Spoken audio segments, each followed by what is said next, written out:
Bismillahirrahmanirrahim. Assalamualaikum warahmatullahi wabarakatuh. Alhamdulillah, pada hari Jumaat yang penuh barakah ni kita bertemu lagi sekali, insya-Allah, untuk sama-sama kita mentadabburi ayat-ayat Allah yang seterusnya. Sebelum itu mari sama-sama kita hadiahkan Al-Fatihah kepada junjungan besar Nabi Muhammad SAW, kepada para sahabat dan ahli keluarga baginda, kepada para ulama, para aulia, para syuhada, dan kepada guru-guru kita dan seluruh muslimin muslimat wal mu'minin wal mu'minat. Al-Fatihah. Bismillahirrahmanirrahim. Alhamdulillahirabbil alamin. Ar-Rahmanir-Rahim. Maliki yaumiddin. Iyyaka na'budu wa iyyaka nasta'in. Ihdinas siratal mustaqim. Siratal ladzina an'amta 'alaihim ghairil maghdubi 'alaihim waladdallin. Amin. Rabbi shrah li sadri wa yassir li amri wahlul 'uqdatam min lisani yafqahu qawli. Rabbi yassir wa la tu'assir. La haula wa la quwwata illa billahil aliyyil azim. Hasbunallahu wa ni'mal wakil. Baik, alhamdulillah, para pendengar yang dikasihi sekalian, selamat datang ke 23 Ramadan. Selamat datang ke juzuk yang ke-23. InsyaAllah semoga kita semakin merasakan kemanisan Al-Quran, khususnya bila Allah berbicara tentang syurga. Masya Allah. Ketahuilah tujuan ayat-ayat syurga dan segala kemanisannya adalah untuk kita tidak terasa sakitnya duduk di dunia ini, ya. Allah menyebut dan memperincikan perihal penduduk syurga dan mudah-mudahan kitalah penduduk tersebut. Jadi kalau apabila kita membaca ataupun tilawah ayat-ayat Allah dan kita berjumpa dengan ayat-ayat syurga, ya, ataupun golongan-golongan beriman, sentiasa selitkan doa di situ, ya Allah, masukkanlah aku ke dalam golongan-golongan yang engkau sebut ini. Jika kita bertemu dengan ayat-ayat azab ataupun perkara-perkara yang Allah tidak suka, kita doa moga ya Allah lindungi aku ya Allah daripada golongan-golongan yang engkau sebut ini. Begitulah cara kita berinteraksi dengan ayat-ayat Allah, insya-Allah. Jadi mudah-mudahan apabila kita bertemu dengan ayat-ayat syurga pada kalamullah, kitalah, ya, dalam ayat-ayat syurga tersebut. Kerana tujuannya adalah Allah memberikan khabar gembira kepada seluruh hamba-hambanya di alam ini supaya segala penat yang menimpa kita di dunia ini akan menyebabkan kita tidak merasainya. Kerana kita mengejar sesuatu yang lebih besar daripada apa yang kita hadapi ketika di dunia ini, maka kita tidak akan terasa penat dan letih walaupun pada hakikatnya fizikal dan emosi kita memang benar-benar penat dan letih menghadap segala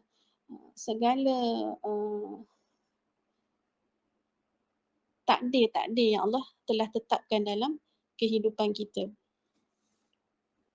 Kerana kita apabila kita membayangkan Allah menghadiahkan dengan janji-janji Allah kepada orang-orang yang beriman, orang-orang yang berjaya melaksanakan takwa, mujahadah melawan hawa nafsu ketika di dunia, ya, membuat amal soleh, golongan mukmin, golongan mukhlisin.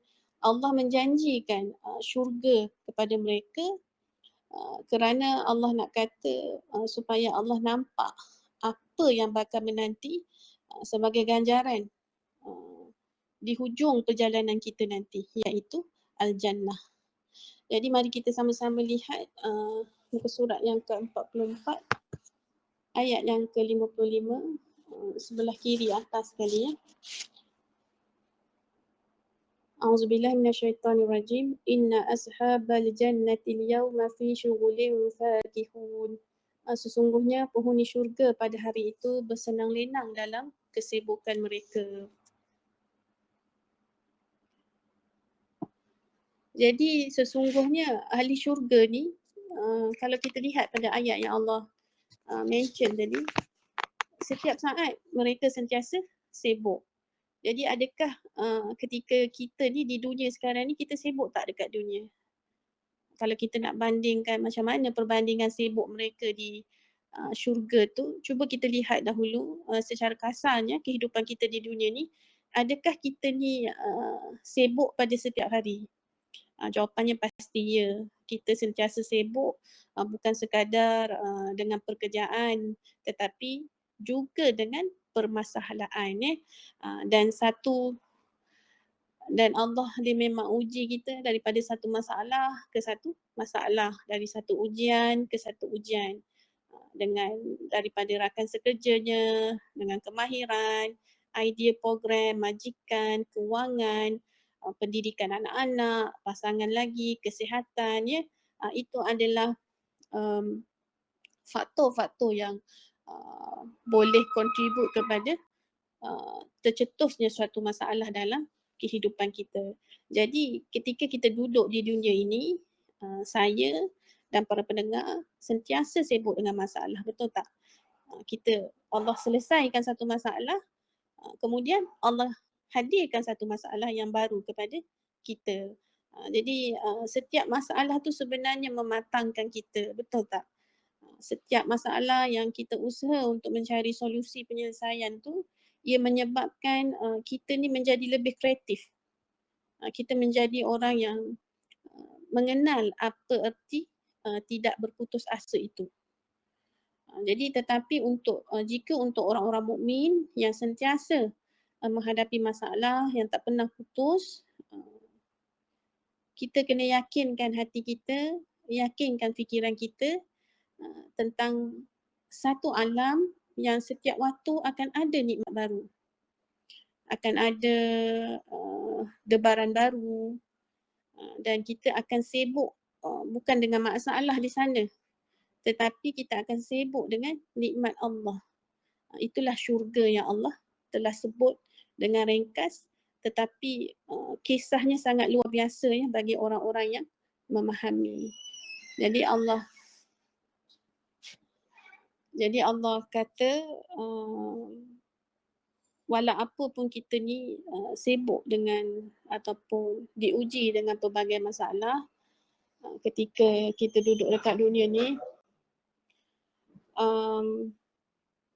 kita akan kita tahu apabila kita merujuk Al-Quran, kita ada satu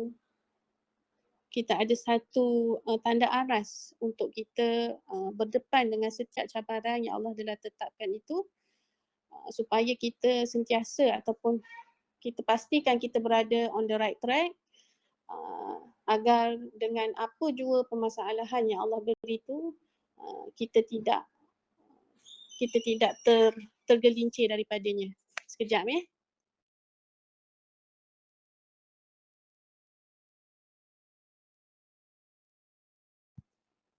Tak maaf ya.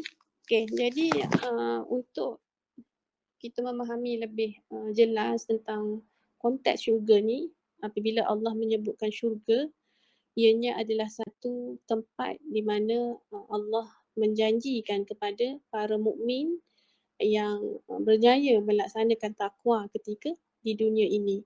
Dan apabila Allah uji kita dengan musibah, kita tetap kembali kepada Allah dan sentiasa hati kita ni memandang Allah walaupun dalam apa juga keadaan kita.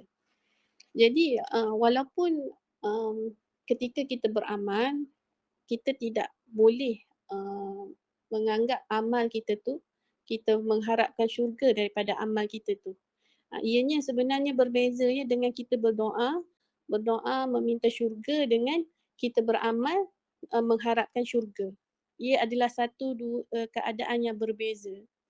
Di dalam kita beramal, kita tidak boleh ada sesuatu yang lain selain Allah di dalam kita membuat amal ibadah kita.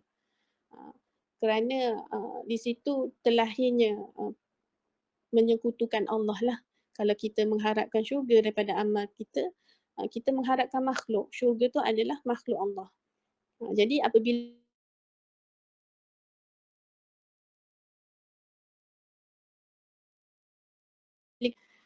minta maaf sebab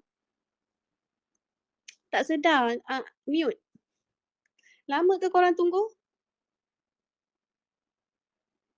Tak lama, kejap je. Okay, sorry.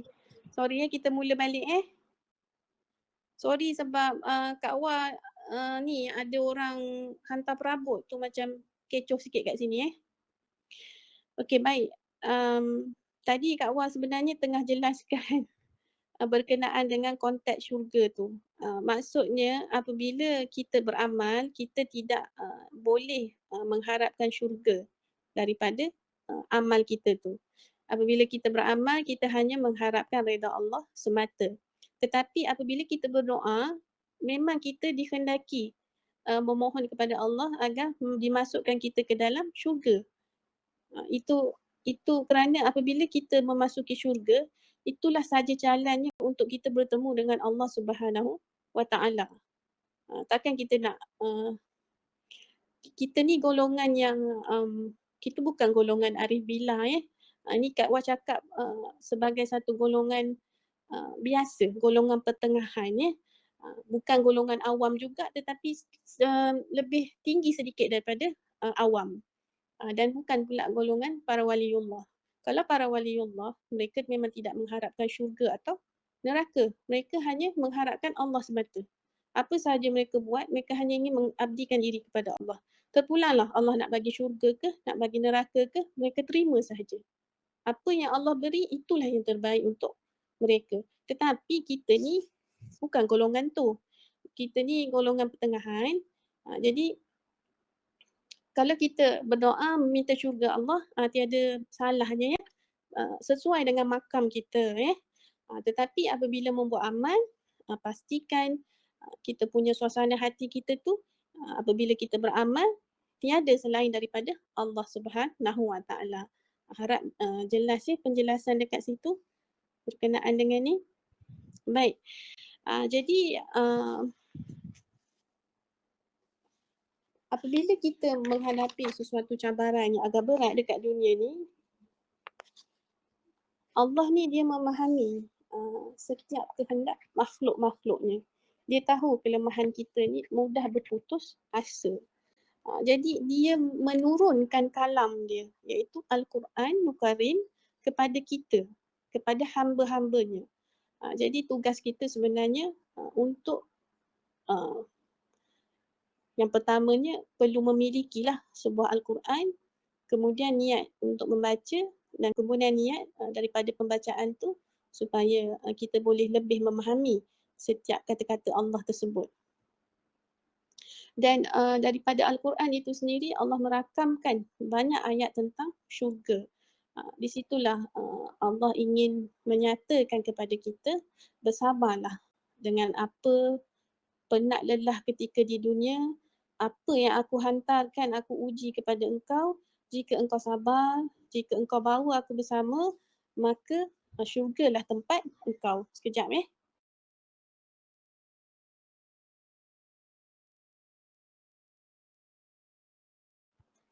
Baik, tak maaf tak maaf banyak-banyak. Okey, baik, kita pergi kepada perbincangan yang seterusnya insya-Allah. Jadi daripada ayat yang Kak Wah baca tadi, sebenarnya ia adalah ayat yang kita selalu temui pada malam Jumaat Kita sentiasa baca Yasin pada setiap malam Jumaat. Jadi ia merupakan cerita syurga dalam surah Yasin yang merupakan surah yang ke-36. Sedikit pengenalan kepada surah Yasin. Dia terdapat dalam juzuk 23 di halaman 444. Jadi Allah Subhanahu Wa Taala menyebut fi syughul iaitu tidak sama dengan masyghul. Jadi fi syughul ni maksud dia adalah Allah menggambarkan kepada suasana yang sangat sibuk.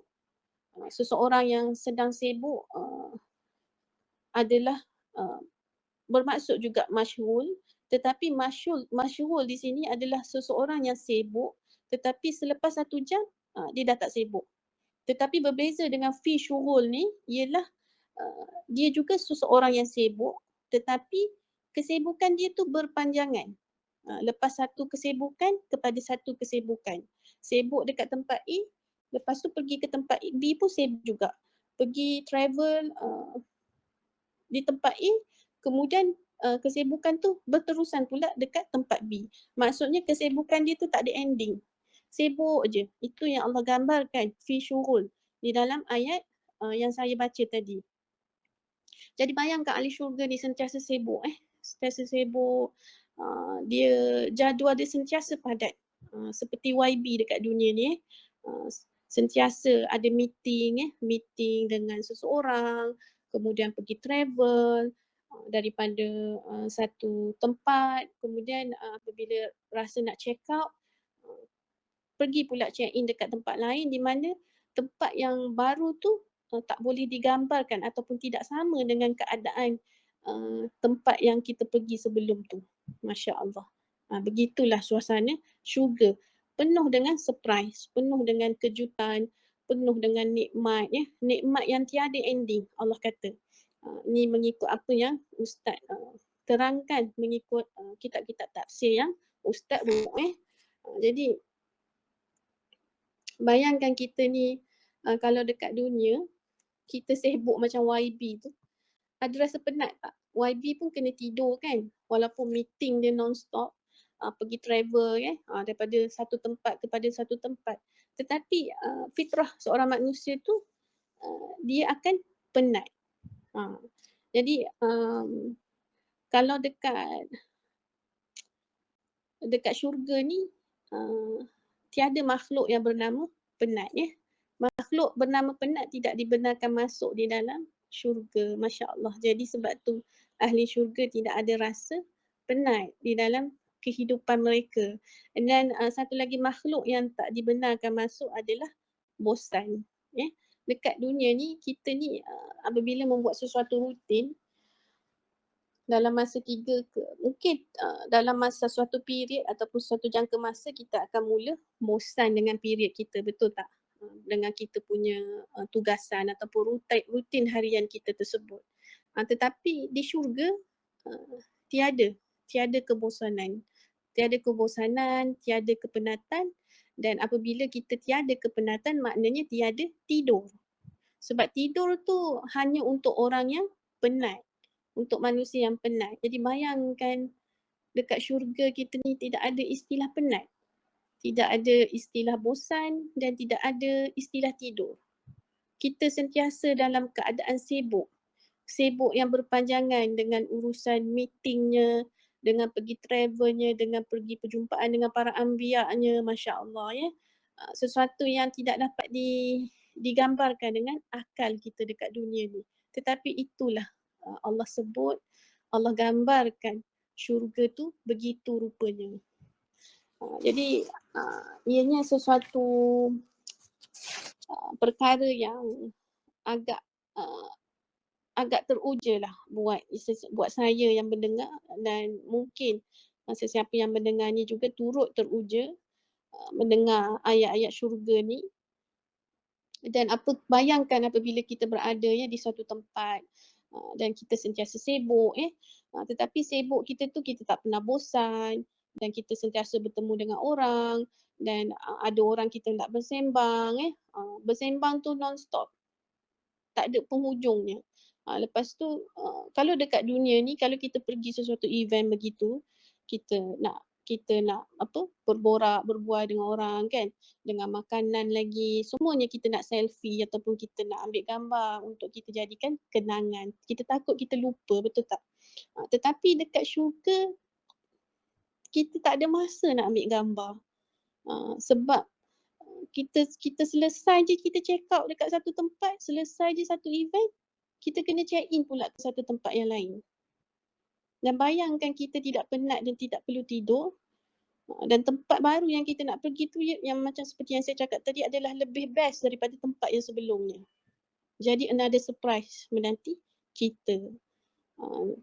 Jadi itulah surprise yang kita tak boleh jangka apa yang akan datang kepada kita dan setiap jangkaan itu adalah perkara yang ada syahwat, ya, di syurga ada syahwat. Bermakna apabila kita perkara yang kita tak boleh jangka tu adalah sesuatu yang kita betul-betul inginkan, kita rasa macam nak. Itulah keinginan, ya, syahwat kita. Jadi penduduk syurga tu ada begitu. Jadi alam apakah ini sebenarnya yang Allah cuba sampaikan kepada kita ni? Ya, penuh dengan sesuatu perkara yang macam seolah-olah kalau duduk dekat dunia ni tak boleh nak orang kata cannot brain lah, ya. Sesuatu alam yang begitu kontra dengan kehidupan kita di dunia ni. Tetapi Allah rakamkan di dalam Al-Quran. Allah tidak pernah, kata-kata Allah adalah benar, ya. Semua adalah benar dan Allah tidak pernah memungkiri janji dia. Jadi inilah alam yang kita panggil syurga. Dia bukan seperti syurga yang dimomokkan ketika di dunia ni, tetapi ia adalah suatu tempat yang kita tak boleh menjangkaui dengan akal kita yang apa ni orang kata yang sempit ni, dengan ilmu kita yang sedikit ni, kita tidak boleh nak berfikir bagaimana sesuatu syurga tu Allah buat dengan penuh dengan keseronokan, ya, kesibukan, tiada penat, tiada bosan dan tidak pernah tidur, ya. Ia adalah sesuatu yang masya-Allah, ya. Perkara yang sangat-sangat besar menanti kita sebenarnya. Jadi kenapa sebenarnya penting ayat-ayat begini Allah beri kepada kita, beri kepada hamba-hamba Dia yang kat dunia ni, supaya kita tidak terasa, ya, hidup di dunia ni adalah noktah.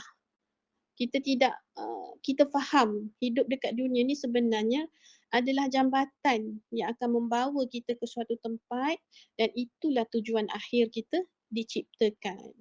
Ini adalah tempat untuk kita membuat bekalan dunia ini, tempat kita untuk berkorban, tempat kita untuk menyatakan hanya wujud Allah itu semata. Inilah dunia, ya. Inilah tempat kita berada sekarang. Jika kita berada di landasan yang betul, kita menjadi seorang hamba Allah yang sebenar-benar hamba, kita punya suasana hati kita sentiasa berhubung dengan Allah, maka insya-Allah yang menanti kita di penghujung penceritaan kita nanti adalah sesuatu yang kita tidak boleh gambarkan dengan akal fikiran kita sekarang, iaitu suatu alam yang dipanggil syurga.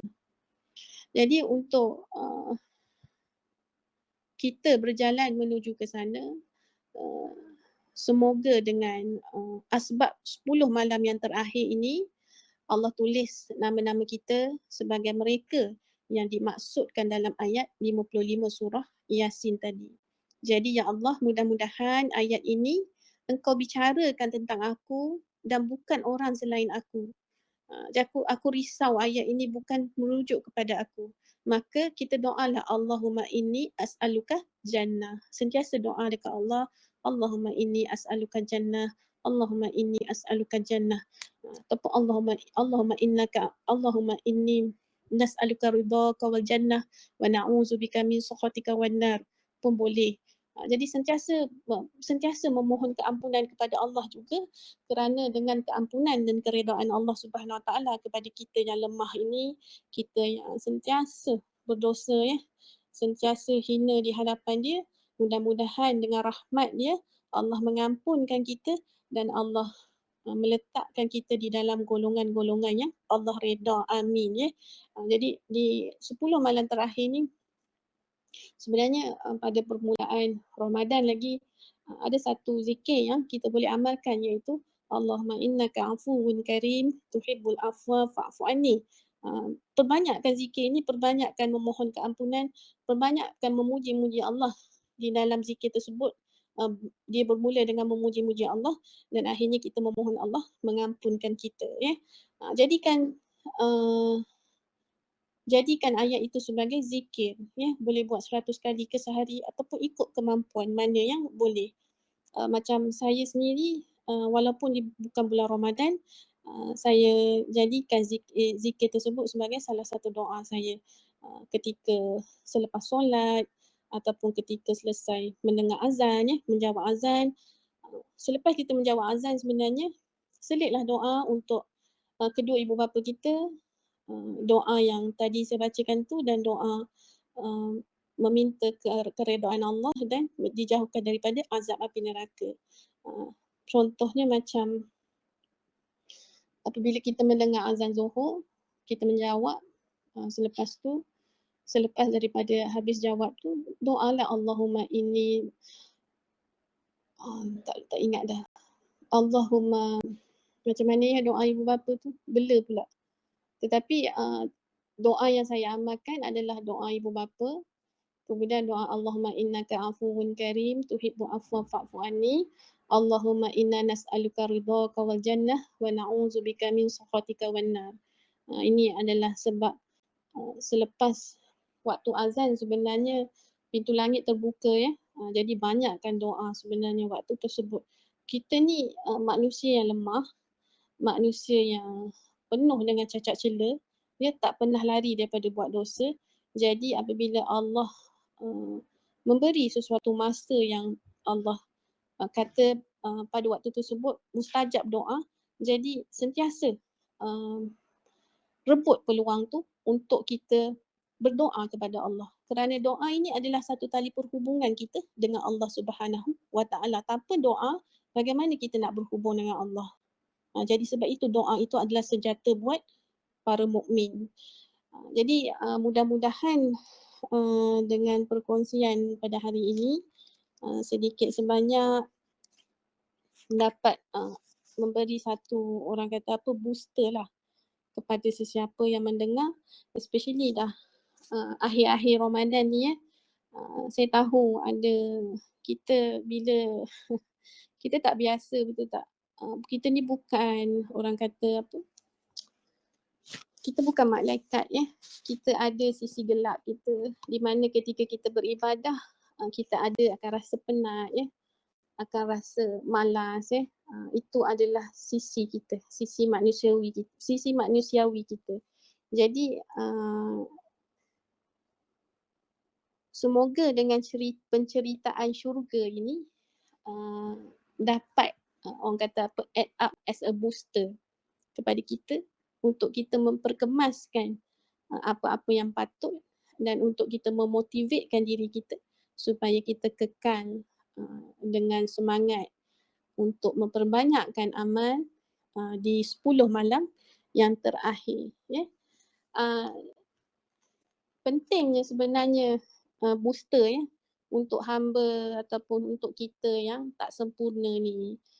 Jadi hilangkanlah rasa kepenatan, kesakitan di dunia ini ya dengan keyakinan bahawa kita ini sedang membina satu jabatan menuju ke suatu alam yang di dalamnya hanya ada rasa keindahan, kenikmatan yang berterusan setiap saat, iaitu itulah syurga dan semoga kitalah antara penghuninya insya-Allah. Maka jadikanlah gambaran syurga dalam ayat-ayat Allah sebagai pembakar semangat untuk kita menjadi penghuni di sana dengan mengetahui bahawa rasa bosan, rasa penat, rasa sakit itu hanya kita akan rasai ketika di dunia yang sementara ini insya-Allah. Jadi saya doakan moga kita semua Allah pilih untuk menjadi golongan yang Allah sebut di dalam surah Yasin ini, ayat yang ke-55 ini. Dan Allah memilih untuk kita ditulis nama kita untuk menjadi salah satu ahli kepada syurga-syurga yang ada ketika di akhirat nanti. InsyaAllah, amin. Jadi saya rasa cukup saja sekadar hari ini, sekadar perkongsian saya pada hari ini. Minta maaf sebab banyak gangguan pada hari ini. Apapun saya doakan semoga perkongsian ini sesiapa yang mendengarnya dapat mendapat sedikit manfaat terutamanya kepada diri saya sendiri dan apa-apa saja kekurangan, saya minta maaf. Dan semoga kita Allah izinkan untuk berjumpa lagi selepas ini dalam 5 ke 6 episod lagi insya-Allah ya. Dan selepas Ramadan tu kalau Allah beri kekuatan untuk saya berkongsi lagi tentang tadabbur insya-Allah, tetapi mungkin tidaklah setiap hari. Mungkin ada gap-gap dia lah insya-Allah. Saya pun tak plan lagi macam mana sebab tadabbur ni saya perlu mengikuti kelas terlebih dahulu ya. Saya bukan random ambil ayat, tidak. Sebab saya bukan orang yang authority untuk berbuat demikian. Kita kena ada jaga adab dengan ayat-ayat Al-Quran. Kita rujuk kepada orang yang berautoriti, ya, orang yang memang di bidang dia. Jadi saya merujuk ataupun pergi ke kelas dengan Ustaz Syahri dan Ustaz Syahmi. Masya Allah, mereka berdua adalah idola saya di dalam tadabbur jenis saya, dan mereka berdua banyak membantu saya untuk melepasi fasa-fasa kegelapan saya dahululah. Alhamdulillah. Jadi saya harap dengan perkongsian yang tak seberapa daripada saya ini dapat membantu sesiapa yang mendengar di luar sana. Jika anda rasa anda berada dalam sesuatu keadaan yang anda rasa tiada penghujungnya, ataupun anda rasa inilah pengakhiran aku, anda rasa tiada lagi harapan untuk aku moving forward.